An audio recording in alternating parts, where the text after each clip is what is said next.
आप सभी श्रोता मित्रों को हार्दिक नमस्कार। प्रस्तुत है मीनू त्रिपाठी जी द्वारा लिखित कहानी सामने वाला घर। मैंने चाय मांगी थी यार, काढ़ा नहीं। रसोई की खिड़की से बाहर झांकती स्वरा अखिल की आवाज़ सुनते ही चौंकी। गैस पर रखी चाय खौल खौल कर आधी हो गई थी और अखिल उसे देख मंद मंद मुस्कुरा रहे थे। यह देख वह जल्दी से गैस बंद करने दौड़ी। फिर उसे देख झुंझलाकर बोली, ताना मार सकते हो पर गैस नहीं बंद कर सकते। हंसते हुए अखिल बोले, तुम खिड़की से बाहर इतने ध्यान से क्या देख रही थी? स्वरा ने अखिल का हाथ पकड़कर खींचा और खिड़की से सामने वाले घर की ओर इशारा करते हुए कहा, वह देखो सामने वाला घर। अरे वह नीले गेट वाला जिसके पास वह आम का पेड़ लगा है। हाँ हाँ समझ गया, मगर क्या खास है उस घर में? पिछले 4-5 दिनों से उस घर में काफ़ी चहल पहल है। मुझे लग रहा है उस घर में कोई आने वाला है। कल 2-3 लोग नज़र भी आए थे। थोड़ी गहमा गहमी दिखी, फिर सन्नाटा छा गया। आज वहाँ कोई है या नहीं, बस इसी की टोह ले रही थी। ये लो, इसे कहते हैं बेगानी शादी में अब्दुल्ला दीवाना। जिसको आना होगा आएगा। तुम अपना घर देखो यार, दूसरों की टोह लेना अच्छी बात है क्या? और इधर देखो, चाय का काढ़ा बना दिया सो अलग। अखिल ने एक बार फिर चुटकी ली तो स्वरा बोली, तुम्हें नहीं पता अखिल, अगल बगल वालों की टोह लेने में क्या मज़ा है। अगल बगल की टोह लेने वाले लोगों का ज़माना गया। अब कोई आए जाए किसे परवाह है। अरे कोई भला यही जान ले कि बगल में रहता कौन है, पड़ोसियों के नाम क्या है, यह पता हो तो बड़ी बात जानो। मेरा तो मानना है आजकल लोग खुद भी नहीं चाहते कि उनकी निजता में कोई अतिक्रमण करे। अब तो घरों में लोग घुसे यूँ रहते हैं जैसे कछुआ अपने खोल में घुसा रहता है। सच कहते हो। देखो 6 महीने होने को आए, लेकिन यहाँ हमसे मिलने औपचारिकता अवश्य भी कोई नहीं आया। पहले का समय याद करके कसक उठती है। 3-4 दिन की बुकिंग रहती थी। किसी के घर से चाय नाश्ता आ रहा है तो कहीं से खाना। यहाँ तो पहले दिन से ही रसोई जमाई तब काम चला। कौन पूछने वाला है कि आप कौन हैं, कहाँ से आए हैं, कोई दिक्कत तो नहीं है। कुछ चाहिए तो हम हैं, चिंता मत कीजिए। भावनाओं भरे मन को छूते शब्द तो लगभग गायब से हो गए हैं। यहाँ तक कि हारी परेशानी में भी कोई कहीं नहीं खड़ा होता। मतलब यह कि दूसरों के घर कौन सी खिचड़ी पक रही है यह जानने की किसी को उत्सुकता ही नहीं होती। अब ऐसा भी मत बोलो, हमारे घर की खिचड़ी की महक आज भी खिड़की के रास्ते पड़ोसी के घर पहुंची जाती है। यह अलग बात है कि पहले सीधे दरवाजे से आकर खिचड़ी को पकते देखते और सूंघते थे। आज अपने घर की खिड़की से झांक कर अंदाज़ा लगाते हैं कि कौन सी और कैसी खिचड़ी पक रही है। कहते हुए अखिल ने उसे तिरछी नज़र से देखा तो वो बनावटी गुस्से के साथ कमर पर हाथ रखकर बोली, अच्छा जी, तो ये ताना मुझ पर मारा जा रहा है? अरे ताना नहीं, मैं तो बता रहा हूँ कि पहले की तरह लोग आज भी संवेदनशील हैं। तुम खुद को ही देख लो, सामने वाले घर की खबर रखे हुए हो। तुम्हारी तरह और भी बहुत से लोग होंगे जो दूसरों की खोज खबर रखते हैं। मैं तो तुम्हारे संवेदनशील मन की तारीफ ही कर रहा हूँ। बस अब ज़्यादा बातें मत बनाओ, कमो नहीं आ रही है, थोड़ा मदद कराओ। कहते हुए स्वरा कप निकालने लगी। चाय लेकर वह बैठक में आई पर उसका ध्यान अस्त व्यस्त घर की ओर लगा रहा। फटाफट चाय खत्म करके वह सफाई में जुट गई और अखिल अखबार तान कर आराम से पढ़ने बैठ गए। पर ज़्यादा देर बैठे नहीं रह पाई क्योंकि रह रहकर स्वरा की बड़बड़ाहट कानों में पड़ती रही। इस कम्मो को भी अभी ही छुट्टी जाना था। कम वक्त गई भी है तो पूरे 15 दिनों के लिए। कोई और मिल जाए तो उसे ही रख लूँ। ये 15 दिन कैसे निकलेंगे बाबा रे बाबा। आज संडे की आधी तफरी कर गई कम्मो मेरे खाते में। धीमे से कहते हुए अखिल उठ गए। स्वरा के पास आकर बोले, हाँ भाई बताओ, क्या मदद करूँ तुम्हारी? बस इतनी कि मेरे साफ किए घर को रात तक ऐसे ही रखना। अरे ऐसे क्यों बोल रही हो? देख रहा हूँ जब से स्वप्निल बेंगलोर गया है उसके हिस्से की फटकार भी मुझे ही पड़ने लगी है। अखिल हमेशा ही ऐसा करते हैं। वह स्वप्निल की कोई बात छेड़कर स्वरा का ध्यान विषय से हटा देते हैं। आज भी वही हुआ। स्वरा अपने बेटे का नाम सुनकर बोली, अरे सुनो, मैं तो भूल ही गई थी। स्वप्निल ने टिकट करवाने को बोला था। इस बार उसका फ्लाइट टिकट करवा दो, पूरे 2 दिन और रह लेगा। स्वरा का ध्यान स्वप्निल पर टिका तो अखिल को यही सही लगा। अभी देखता हूँ कौन सी फ़्लाइट सही रहेगी। कहते हुए उन्होंने झट से लैपटॉप उठा लिया। स्वरा स्वप्निल के आने के दिन जोड़ने लगी। 1 महीना पहले ही 10-12 दिन की छुट्टी पर आया था, पर ऐसा लग रहा है मानो उससे मिले अरसा बीत गया हो। स्वरा और अखिल का बेटा स्वप्निल बेंगलोर से इंजीनियरिंग कर रहा है। यह उसका पहला साल है। +2 तक साथ रहा बेटा अब दूसरे शहर में है। ऐसे में स्वरा जब तब बेटे को लेकर भावुक हो उठती है। तब अखिल समझाते हैं, स्कूल तक तुम खूब उसके पीछे भागी, अब उसे जिम्मेदारियां निभाना सीखने दो। मान लो एक बार बच्चे बाहर निकले तो पराये हो गए। हमें और तुम्हें ही साथ रहना है। स्वप्निल को अपनी ज़िंदगी में रमने दो। दुनियादारी को समझते हुए भी बेटे की याद में उसका मन भर आता है। कल तक खाने पीने सहित अन्य ज़रूरतों के लिए माँ का मुंह जोता बच्चा आज अपने नए आशियाने और दाने पानी की जुगत में निकला है। अपने भविष्य को संजोने चला है। मन में उठे खुशी और गर्व के एहसास की ऊष्मा पर ममत्व की पड़ी बौछारें आंखों को भिगोकर मन को गीला कर देती हैं। आज भी वह ठंडी सांस लिए हमेशा की तरह कह उठी, पता ही नहीं चलता बच्चे कब बड़े हो जाते हैं। स्वरा के मुंह से जो ही चिर परिचित शब्द निकले, अखिल हंसकर बोले, कब तक अपने बेटे को पल्लू से बांधे रहोगी? अपने पाँव पर खड़ा हो, तब भी तो हम जिम्मेदारियों से फारिग होंगे। जिम्मेदारियों से कभी कोई फारिग हुआ है क्या? अरे क्यों, अब हम भी तो जिए जी भर के। अब कल शाम की ही बात ले लो। अपने नरेंद्र भाई हमारी किस्मत पर रश कर रहे थे, कह रहे थे कि हमारा सेकंड हनीमून चल रहा है। ये नरेंद्र भाई भी ना कुछ भी कहते हैं। हनीमून का तो पता नहीं, पर हाँ आज डिनर बाहर करेंगे। कमो नहीं आ रही है, रात का खाना मुझसे नहीं बनेगा। यह हुई ना बात। अखिल जोर से हंसे। शाम ढलते ही दोनों बाहर निकले तो अखिल आदतन बिना इधर उधर देखे हुए सीधे अपनी गाड़ी की ओर बढ़ गए। पर स्वरा की नज़रें सामने वाले घर के बाहर खड़े युवक पर अटक गईं। स्वरा को अपनी ओर ताकता देख उसने बड़ी शालीनता से धीरे से सिर झुकाकर अभिवादन किया तो स्वरा ने भी मुस्कुरा कर हल्के से गर्दन हिलाते हुए अभिवादन का जवाब दे पूछ लिया, तो आप ही इस घर में आए हैं? जी, यह हमारा अपना घर है। हम तो यहाँ रहते नहीं, मम्मी पापा यहाँ रहेंगे। वह नवयुवक कुछ और बोलता उससे पहले ही अखिल ने गाड़ी का हॉर्न देकर उसे आने का संकेत दिया। गाड़ी की घुरघुर के बीच वह बोला, मेरे मम्मी पापा यहाँ रहेंगे, आप थोड़ा ध्यान रखिएगा। स्वरा ने सामने खुले गेट की ओर देखा तो उस युवक ने सामने से आते 70-75 आयु वर्ग के दंपत्ति की ओर इशारा करते हुए कहा, मेरे मम्मी पापा। वो धीमे धीमे गेट की तरफ बढ़ रहे थे तो वहीं से चिल्लाकर बोला, आप वहीं रुकिए, मैं आता हूँ। पर दंपत्ति नहीं माने और चलते चले आए तो नवयुवक स्वरा की ओर इशारा करके बोला, पापा ये सामने वाले घर में रहते हैं। स्वरा ने मुस्कुराकर उनका अभिवादन किया। स्वरा ने महसूस किया कि वह नवयुवक कुछ कहना चाहता था, लेकिन अखिल को गाड़ी बैक कर लाते देख वह कुछ बोला नहीं। मुस्कुराते हुए उसने अपने मम्मी पापा के पैर छुए, फिर अपनी गाड़ी की ओर बढ़ गया। उसे जाता देखकर स्वरा का मन हुआ पूछे कि क्या बुजुर्ग दंपति अकेले ही रहेंगे, पर बोल गले में ही फंस गए। गाड़ी में बैठने से पहले उस युवक ने जोर से कहा, पापा कोई ज़रूरत हो तो बताना। उसकी आवाज़ पर बुजुर्ग ने बिना कुछ कहे एक हाथ हिलाकर उसे विदा किया।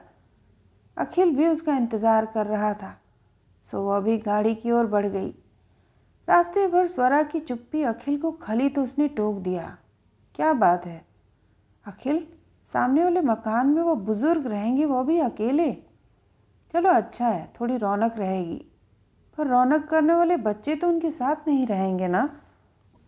तो क्या हुआ, सीनियर सिटीजन इतने भी बोर करने वाले नहीं होते।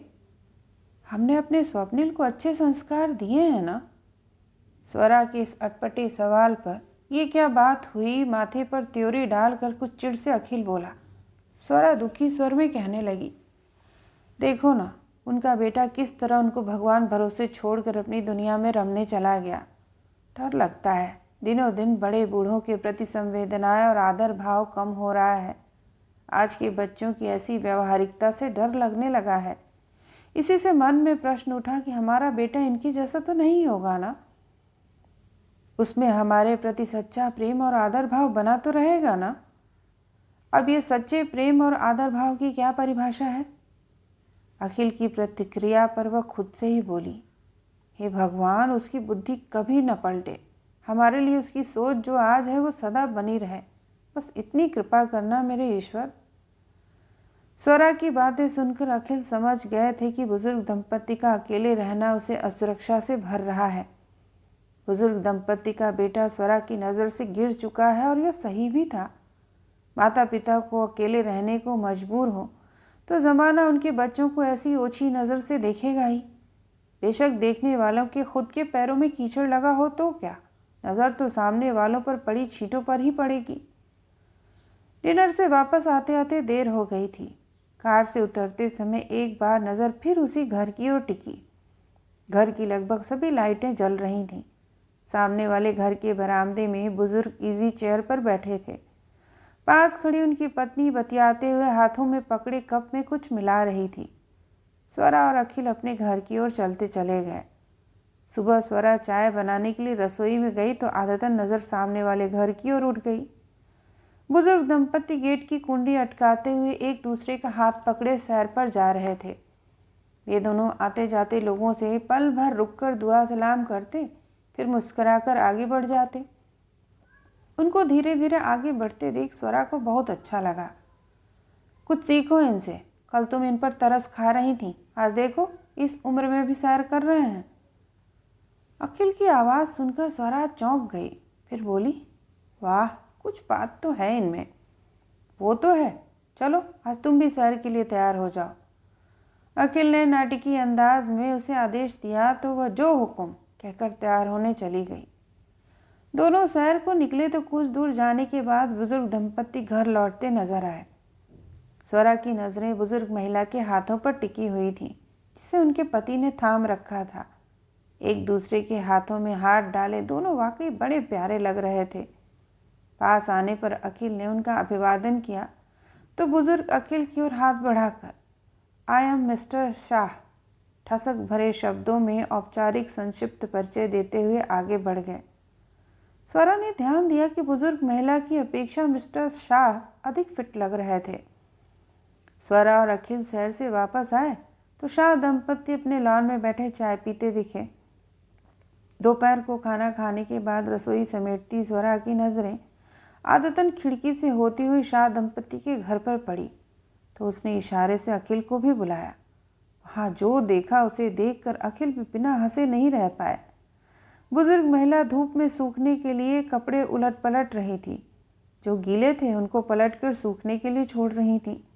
अन्य सूखे कपड़े उठाकर अपने कंधे पर डालती जा रही थी। मिस्टर शाह को धूप से बचाने के लिए उनके मिस्टर छतरी ताने खड़े थे। मिस्टर शाह बार बार सामने झुकाई छतरी को पीछे करती तो मिस्टर शाह फिर से छतरी अपने पत्नी के ऊपर कर देते।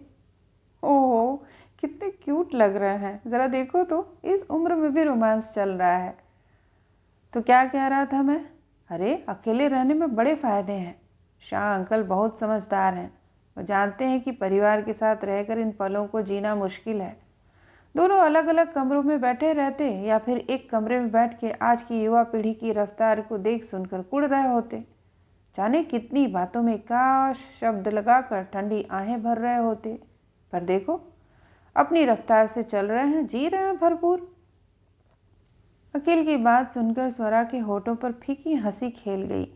वह धीरे से बोली, यह सब तो कहने सुनने में अच्छा लगता है, पर सोचो, बुढ़ापे की अपनी दिक्कतें हैं, साथ लगी हारी बीमारी की अपनी बंदिशें हैं। ऐसे में जब शरीर खुद से हार जाए तब बच्चों का सहारा कभी न कभी लेना ही पड़ता है। तुम जो भी कहो, इनको अकेले देखकर अच्छा नहीं लगता। ये तो तुम अपने पूर्वाग्रह और वर्तमान के कटु प्रसंगों के तहत बनी धारणा को ध्यान में रखकर बोल रही हो। फिलहाल तो इन्हें देखकर पल भर के लिए तुम भी जल उठी थी, या तो मानोगी? मैं क्यों जलूंगी भला? हाँ, हैरान ज़रूर हूँ, ऐसी परिस्थिति में यूं अलमस्त जीवन कैसे जी रहे हैं ये लोग? क्या भविष्य की चिंता नहीं सताती? भविष्य की चिंता करके क्या होगा? ये लोग वर्तमान के महत्व को समझते हैं। वर्तमान से क्या हासिल किया जा सकता है, यह सजगता और कुशलता है इनमें। अखिल अब दार्शनिक हो चले थे। स्वरा ने भी खुद को सोच विचार के किले में कैद जरूर कर लिया, पर नजरें अभी भी सामने वाले घर पर टिकी थीं। 3-4 दिनों में स्वरा शाह दंपति के आने जाने, चाय पीने, टहलने के समय से वाकिफ हो गई थी। इस बीच 1-2 बार उनका बेटा भी आता जाता दिखा। कम्मो नहीं थी, इसलिए अधिक समय स्वरा का रसोई में ही बीतता, पर रसोई की खिड़की मन लगाए रही। खिड़की के रास्ते सामने वाले घर से जुड़ा कोई न कोई प्रकरण वह अखिल के लिए ले ही आती। इन दिनों कम्मो की कमी भी खूब खली, काम के बोझ के कारण नहीं, बल्कि इसलिए कि यदि वह होती तो सामने वाले घर की खबरें सिलसिलेवार मिल जाती। कम्मो थी तो उस घर की चर्चा कभी हुई नहीं, होती भी कैसे। उस खाली पड़े घर की ओर कौन ध्यान देता। 4 दिन बीत गए, तब वह एक दिन बोली, सोच रही हूँ आज समय निकाल कर शाह दंपति के घर हो आऊँ। हो आना, पर प्लीज़ अपनी कोई जिज्ञासा उनके सामने प्रदर्शित मत करना। कैसी जिज्ञासा? अरे वही जो तुम हमेशा सोचती रहती हो कि इनकी औलादों ने इन्हें अपने हाल पर क्यों छोड़ा है। आपको क्या लगता है मुझ में इतनी भी समझ नहीं है? मैं ये क्यों पूछूं? अरे भलवान साहब के नाते घर जाना चाहती हूँ, तुम हो कि? मैं तो बस कह रहा हूँ तुम मिल आओ, पर भूलवश भी ऐसी बात मत छेड़ना जो उनके दिल को दुखा दे। अरे नहीं भाई, इतनी नासमझ हूँ क्या? अखिल को आश्वासन देकर वह दिन भर शाह दंपति के यहाँ जाने का मौका ढूंढती रही। शाम को सब्जी वाले की आवाज़ सुनकर स्वरा ने झांका तो देखा शाह आंटी ठेले के पास खड़ी सब्जी का मोल भाव कर रही थी। उनको देखकर वह चटपट नीचे उतर आई और बोली, नमस्ते आंटी। खुश रहो। कांपती आवाज़ में आंटी उसकी ओर देखकर मुस्कुराई। सब्जी वाला कह रहा था, माता जी इस बार तो आप बड़े दिनों में दिखी। वे जवाब में मुस्कुरा दी। तभी मिस्टर शाह की भीतर से आवाज़ आई, गिलकी हो तो लाना, और हाँ पूछो तो गूलर है क्या? अरे बस करो, अब गूलर कहाँ लाते होंगे ये लोग। कुछ बड़बड़ाई। तभी स्वरा को अपनी ओर ताकता देख कहने लगी, ये भी ना सीधी सादी सब्जी थोड़े ही खाएंगे। सब्जी वाला बोला, माता जी अगले हफ्ते आऊँगा तो लेता आऊँगा, हमारे गांव के पास पेड़ लगा है गूलर का। अपनी बात पर बिना किसी प्रतिक्रिया के मिसेस शाह ने अपने थैले की ओर हाथ बढ़ाया तो स्वरा ने टोक दिया, आंटी जी लाइए, थैला मैं अंदर रख देती हूँ। नहीं हल्का सा तो है, मैं ले जाऊँगी। उनके बोलने के बावजूद स्वरा ने थैला उठाया और उनके साथ साथ भीतर चली आई। बैठक पर सरसरी नज़र मारकर वह हैरान हुई कि सामान बिल्कुल कम था। चाय पियोगी? उन्होंने पूछा तो इधर उधर देखती हुए बोली, एक शर्त पर, चाय मैं बनाऊंगी। कहते हुए आंटी के पीछे पीछे रसोई में चली आई। वहाँ भी गिनती की 4-6 प्लेटें, कटोरी, कमोबेश उसी अनुपात में कप, प्लेटें, चम्मच, कड़छी। स्वरा गौर से रसोई को चारों ओर से देख रही थी। तभी मिसेस शाह ने टोका, क्या देख रही हो, सामान बहुत कम है यही? स्वरा अटपटा गई तो उसकी पीठ पर हाथ फेरते हुए बोली, मेरे हस्बैंड कहते हैं कि जितना कम सामान उतना सफ़र आसान, पर आजकल के बच्चे गृहस्थी और सजावट के नाम पर क्या क्या इकट्ठा कर लेते हैं, पूछो मत। कहते हुए चाय का पानी पतीली में डालकर गैस पर चढ़ा दिया। क्या नाम है तुम्हारा? जी स्वरा। नाम सुनते ही शाह आंटी की आंखों में हैरानी और चमक अनायास ही बढ़ गई। मेरी एक बहू कनाडा में रहती है, उसका नाम ही स्वरा है। यह नाम मुझे बहुत पसंद है, कम सुनाई पड़ता है यह नाम। तभी मिस्टर शाह की आवाज़ आई, चाय तो नहीं बन रही है? बन रही है, आपके लिए भी बन रही है। इनको तो बस चाय बस पीने का बहाना चाहिए, बस चले तो दिन भर चाय की चुस्कियाँ लगाते रहें। मेरे तो सुनते नहीं। पर वहाँ मेरी छोटी बहू, नलिनी नाम है उसका। मिसेस शाह 2 पल को रुकी, फिर बोली, वह इनकी चाय पर पूरा कंट्रोल रखती है। 2 कप के बाद फुल स्टॉप लग जाता है वहाँ। मिसेस शाह ने डाइनिंग एरिया में लगी एक तस्वीर ताकते स्वरा को देखा तो बोली, बहुत पुरानी है आंटी, अब बहुत सुंदर लग रही हैं। स्वरा के कहते ही वे थोड़ा झेंपी, फिर बोली, इधर आओ, देखो मेरे दोनों बेटों ने भी बिल्कुल ऐसी ही तस्वीर खिंचवाई है। कहते हुए मिसेस शाह गैस धीमी करके उसे लॉबी के पास लिए आई। एक तरफ उनके बेटे बहुओं की तस्वीरें थीं। वाकई जैसे मिस्टर शाह कुर्सी पर हत्था पकड़े पीछे खड़े थे, मिसेस शाह कुर्सी पर बैठी थीं, कमोबेश वैसी ही रंगीन फोटो उनके बेटे बहुओं की थी। एक तस्वीर में घर के सभी लोग थे, मिस्टर और मिसेस शाह कुर्सी पर बैठे थे और पीछे खड़े थे उनके बेटे बहुएं पोते पोती। मिसेस शाह कुछ कांपती उंगली से तस्वीर को इशारा करके बोली, या देखो मेरा बड़ा बेटा और बहू, इसी का नाम स्वरा है, और तुम्हारे अंकल के बगल में हमारे बड़े बेटे का बेटा अंशुल, ये कनाडा में रहते हैं। स्नेह और गर्व मिश्रित शब्द मुंह से निकले तो स्वरा उनको निहारती रही, मानो मिसेस शाह की दुनिया उस तस्वीर में समाई हो और वे अपनी पूरी दुनिया प्रत्यक्ष देख रही हों।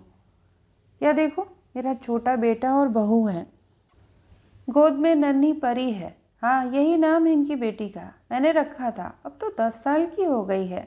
बड़ी प्यारी बिटिया इनकी, बड़ी रौनक लगा के रखती है, खूब रौब जमाती है सब पर। इनसे मैं मिल चुकी हूँ, छोटे बेटे को पहचान कर स्वरा बोली। अच्छा अच्छा, हाँ, उस दिन वही तो यहाँ छोड़ने आया था। जब हम यहाँ रहते हैं तब नील बड़ी चिंता करता है, हर तीसरे चौथे दिन चक्कर लगा जाता है। कहकर आंटी कुछ और सदस्यों से परिचय कराने लगी।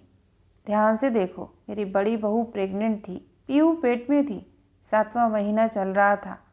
अब 8 साल की है पीहू, सबसे छोटी पर सबकी दादी।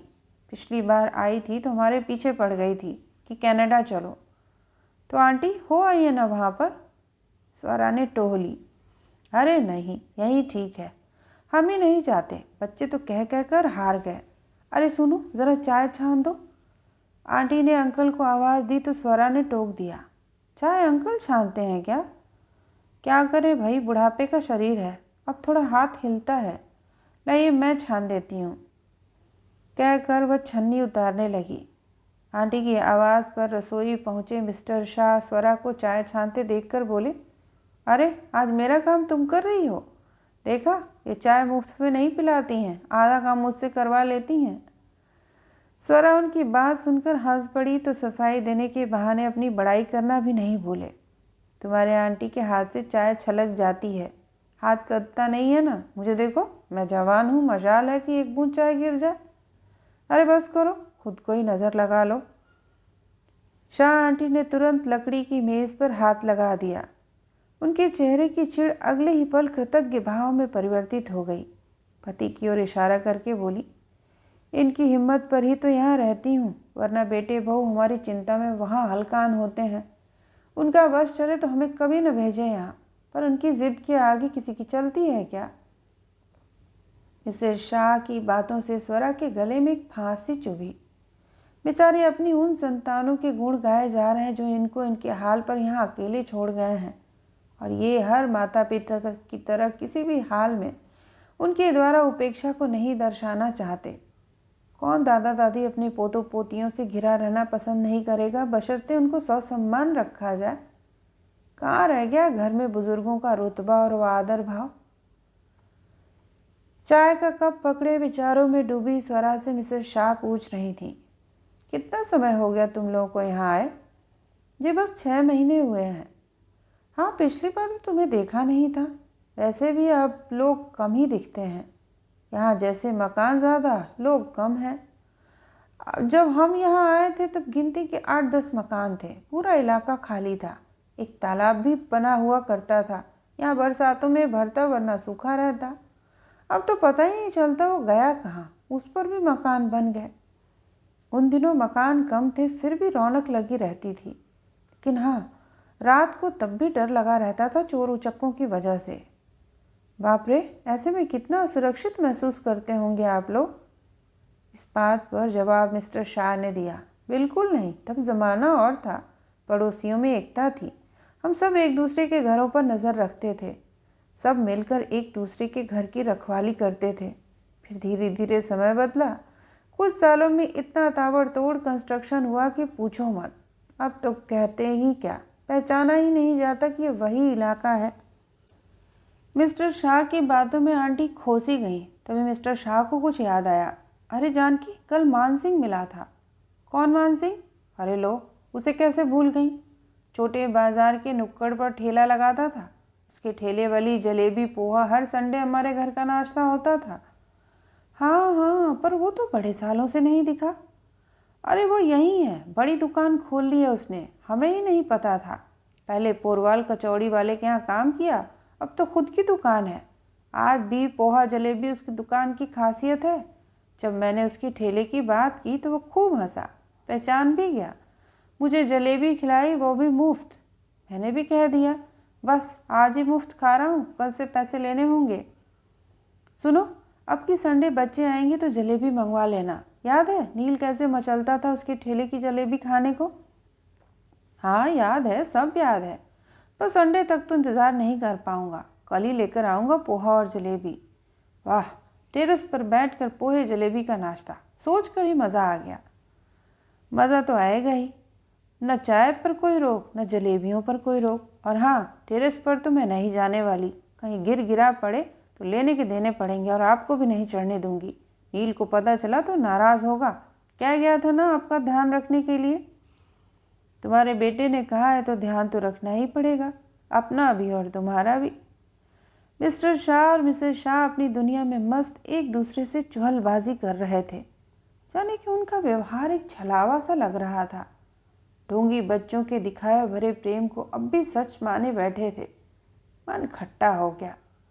माँ बाप को अपना ध्यान अपने आप रखने को कह मानो जिम्मेदारी से मुक्त हो जाते हैं स्वार्थी बच्चे। स्वरा विचलित हो गई थी। आंटी मैं चलूँ, अखिल आ गए होंगे।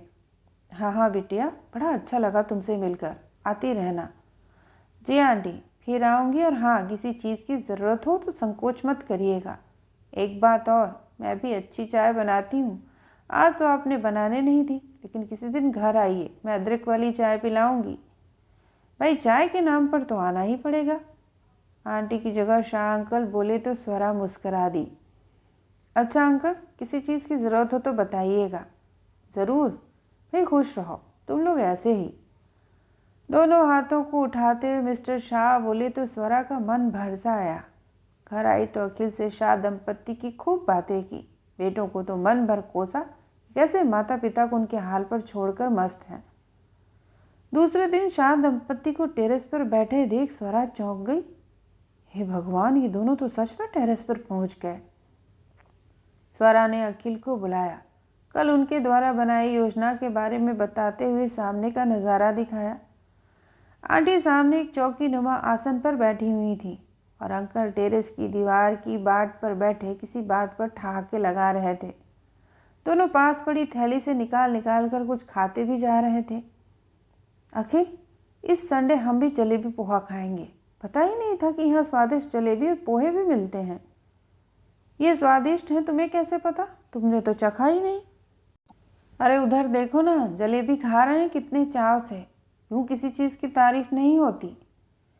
मेरे हिसाब से स्वाद जलेबी में नहीं, उस जगह के रोमांच में है। अक्सर चीज़ें माहौल में ढलकर स्वादिष्ट और बेस्वाद के खाके में उतरती हैं। माहौल मन को छूने वाला हो तो सूखी रोटी भी 56 भोग, और भारी है तो ढेर सारे व्यंजन भी मन को तृप्त करने में समर्थ नहीं है। फिलहाल वो दोनों बेहद खुश और संतुष्ट नजर आ रहे हैं तो जाहिर है जलेबी में स्वाद आ रहा होगा। उस दिन को याद करो, मैं भी तो लाया था गर्मा गर्म जलेबी, पर तुम किसी बात पर मुझसे लड़ पड़ी थी। नतीजा तुमने कह दिया, कहाँ से उठाया लाई ये बेस्वाद जलेबियाँ। ओफो, कहाँ के तार कहाँ जोड़ते हो। उधर देखो, अंकल क्या मज़े से कैमरे से आंटी की फ़ोटो उतार रहे हैं। हाँ भाई, आंटी हैं ही लाजवाब। सच, मुझे तो कॉम्प्लेक्स हो रहा है। खुद को बुरी समझ बैठी थी। तो फ़ायदा हुआ ना कमों के ना आने का, तभी तो तुम रसोई की खिड़की के रास्ते सामने वाले घर तक पहुंची। फिर उस खिड़की से तुम्हारा समय अच्छा व्यतीत हुआ। और तो और, काम करते समय न तुम झुंझलाई न बड़बड़ाई। इनके बच्चों को कोसने और बातें सुनाने के चक्कर में मैं तुम्हारे गुस्से का भाजन बनने से बचा। ओहो, तुम्हें तो बड़ा फ़ायदा मिला।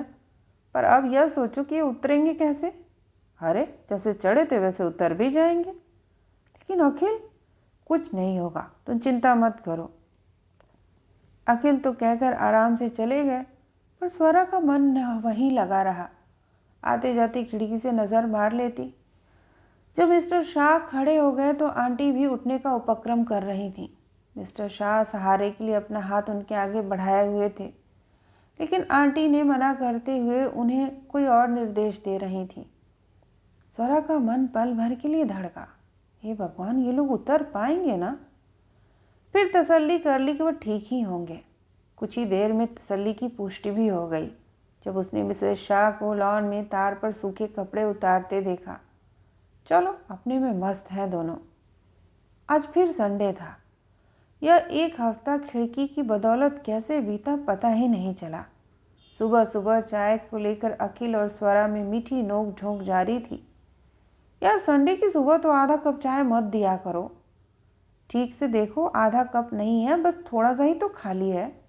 फिर भी अखबार के साथ पूरा भरा कप हो तो और भी मज़ा है। एक संडे को ही तो फुर्सत से अखबार और चाय का मज़ा मिलता है, वो भी जोड़ जोड़ तोड़ करके तुम किरकिरा कर देती हो। नहीं करूँगी, बस तुम वादा करो कि दिन भर में 3 कप से ज़्यादा नहीं पियोगे। आज संडे को 4 कप। आखिरकार अखिल ने चाय की प्यालियों की चुस्कियों पर अपना गणित बिठाते हुए 1 कप चाय और बढ़ाने के लिए स्वरा को मना ही लिया। चाय का पतीला चढ़ाती स्वरा की नज़र खिड़की के बाहर गई। सामने वाले घर में हलचल दिखी।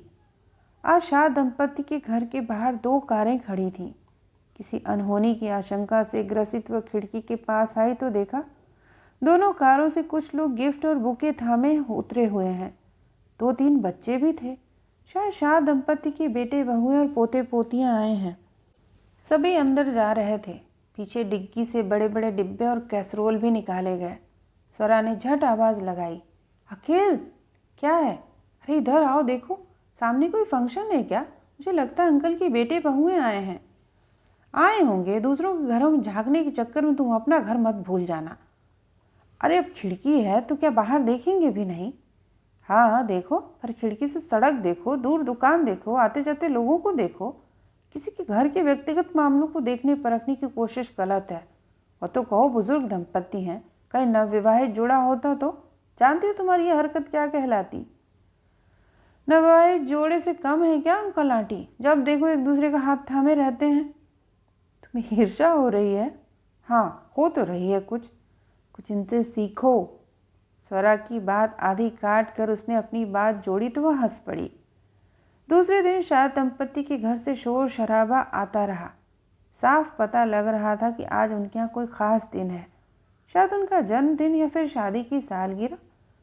पूरे दिन अंकल आंटी और उनके बच्चे घर के बाहर भीतर करते हुए चहल पहल बनाए रखे। घर के विभिन्न कोणों में अपनी उपस्थिति दर्ज कराकर फोटो खिंचवाते रहे। शाम के धुंधलके में सारा सामान कारों में वापस रखा जाने लगा था। सूरज डूबने के साथ स्वरा का मन भी डूबने लगा कि आज की रौनक के बाद पसरा सन्नाटा अंकल आंटी को कैसा लगेगा। पल भर के लिए अंकल आंटी को मिला अपनों का साथ उनके अकेलेपन को और बढ़ा देगा। क्या पता आज इनकी संतानों द्वारा अपनी मजबूरियां गिनाई गई होंगी, कुछ सफाई दी गई होगी। आंटी अंकल हमेशा की तरह बच्चों के झांसे में आकर आज के दिन को उत्सव में परिवर्तित करने के लिए बच्चों के आभारी होंगे। आते रहना, आते रहेंगे, मन बहलाने वाले इन चमत शब्दों पर उनकी आशा टिकी रहेगी। स्वरा का मन वितृष्णा से भर मनो भारी हो उठा था। जाने क्या हुआ कि सामने खिड़की बंद कर दी। वापस आई तो अखिल स्वरा से आज कहीं बाहर घूमने आने के लिए कह रहे थे। स्वरा भी मान गई। स्वरा और अखिल घर से बाहर निकलने ही वाले थे कि कॉलबेल बज उठी। अखिल ने दरवाज़ा खोला तो शाह दंपति अपने बेटे बहुओं के साथ खड़े थे। बड़ी बहू नमस्ते करते हुए बोल रही थी, मम्मी आप लोगों की बहुत तारीफ कर रही थी तो सोचा चलते समय आपसे मिलते चलें। उसकी बात पर स्वरा के चेहरे पर मुस्कान लाने की नाकाम कोशिश उसने की। नाराज मन आगाह कर रहा था कि ज़रूर बोलने आए होंगे कि हमारे मम्मी पापा का ध्यान रखना। देख लो बिटिया, तुम्हारे हाथ की चाय पीने हम आ ही गए। चाय पीने का कोई मौका तुम्हारे अंकल भला क्यों छोड़ने लगे? कहते हुए शाह आंटी सीढ़ियों पर सावधानी से कदम रखते अपनी बहू का हाथ थामे भीतर आ गईं। वहीं अंकल बैठक की सीढ़ी पलांगते हुए अखिल के बड़े हाथों को नकारते आई एम ऑल राइट कहते हुए भीतर आए। हाँ भाई स्वरा, अब फटाफट अदरक वाली चाय पिला दो। स्वरा नाम सुनकर आंटी का हाथ पकड़े वह युवती चौंक पड़ी तो स्वरा समझ गई कि यही उसकी नाम राशि है। स्वरा ने जल्दी से अंदर आकर चाय का पानी चढ़ाया। अदरक खल कूटने में डालकर कूटने को ही थी कि आवाज़ आई, भाई चाय पीना तो बहाना था, असल मकसद तो तुम लोगों से मिलना था, खासकर स्वरा बिटिया से। जाने अब प्रभु कब मिलाएंगे। मतलब आप लोग जा रहे हैं क्या?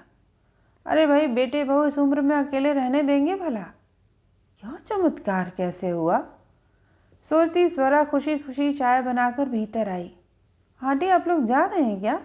उसने विस्मय से पूछा तो उनका बड़ा बेटा, जो अब तक चुप था, धीमे से हंसते हुए बोला, दरअसल मम्मी पापा हमारे साथ इस शर्त पर रहते हैं कि साल में एक बार उनको इस पुराने घर में जहाँ हमारा बचपन बीता ज़रूर लाएं। हम भी इसे सही मानते हैं। इसी बहाने पुराने घर की देखभाल भी हो जाती है और साथ ही पुरानी जड़ों को, जिन्हें छोड़कर हम इतनी दूर आ गए हैं, देख पाते हैं।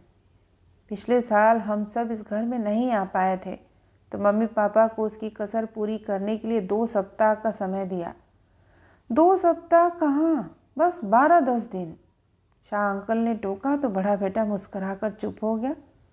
पापा, जब यहाँ से जाते हैं तो पूरे मन और एनर्जी के साथ हमारे साथ रहते हैं। छोटे बेटे नील के कहने पर शाह अंकल ने आपत्ति दर्ज की। तू तो ऐसे बोल रहा जैसे पिछले साल इस घर में ना आ पाने पर हम लोग बड़े उदास रहे तुम्हारे पास। जवाब बड़ी बहू ने दिया। पापा उदास तो होंगे ही, आगे जी भरकर जलेबी खाने को नहीं मिलती है। उसकी बातें सुनकर अवाक सी खड़ी स्वरा अखिल के चेहरे को देखने लगी। बड़ी बहू अपनी देवरानी से कह रही थी, इस बार तो पापा ने हद कर दी। जलेबी खाने के लिए ऊपर टेरेस पर चले गए और तो और मम्मी को भी साथ ले गए। अरे, तुझे किसने बता दिया? आपके कैमरे ने सारी चुगली कर दी पापा जी।